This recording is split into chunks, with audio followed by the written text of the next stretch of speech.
El 10% més ric del planeta és responsable de la meitat dels gasos que provoquen la crisi climàtica. Quan es diu això, sovint s'ignora que el 10% també inclou persones amb pocs recursos de ciutats com Barcelona. Resulta que la gent que treballa i sobreviu com pot és assenyalada d'adoptar un estil de vida insostenible i de ser responsable del canvi climàtic. Però és realment així? Arribar a final de mes és incompatible amb evitar la fi del món? Per respondre a això, deixeu-me que us expliqui una història que comença fa 2 segles. Una nit de 1830, a una comunitat rural d'Otmur, al sud d'Anglaterra, un grup de camperols va sortir sota la foscor. Amb destrals i pales van enderrocar les tanques que havien envaït les seves terres comunals. Aquestes terres havien estat al cor de la seva subsistència fins que el procés de tancaments de terres, una política impulsada pels terratinents i el Parlament britànic, les va convertir en propietat privada. Això va deixar moltes famílies sense recursos i va degradar l'entorn natural. Els tancaments de terres van ser més que un acte d'expropiació econòmica. Van imposar un nou ordre social que prioritzava el benefici privat per sobre del bé comú.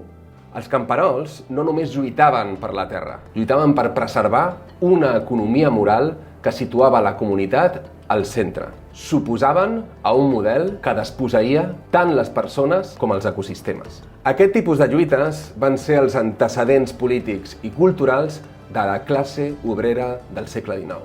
L'historiador anglès Edward Palmer Thompson va capturar l'essència d'aquestes lluites. La classe no és una categoria prèviament fixada. En cada moment històric, la classe es construeix a través de l'acció col·lectiva. És el resultat d'aliances que sorgeixen de l'experiència compartida de l'explotació i la despossessió. Avui, a la regió metropolitana de Barcelona, viuen 5,7 milions de persones en només el 10% del territori català. Conté una de les àrees metropolitanes més poblades d'Europa i també una de les més contaminades. Activitats com les del port i l'aeroport de Barcelona, amb la concentració massiva de vehicles motoritzats, la presència de zones industrials i l'alta densitat urbana han configurat un model de consum energètic intensiu i dependent de combustibles fòssils i d'altres recursos externs. El 43% de les llars de l'àrea metropolitana no poden cobrir les seves necessitats bàsiques i a Catalunya, una de cada 4 persones està en risc d'exclusió social.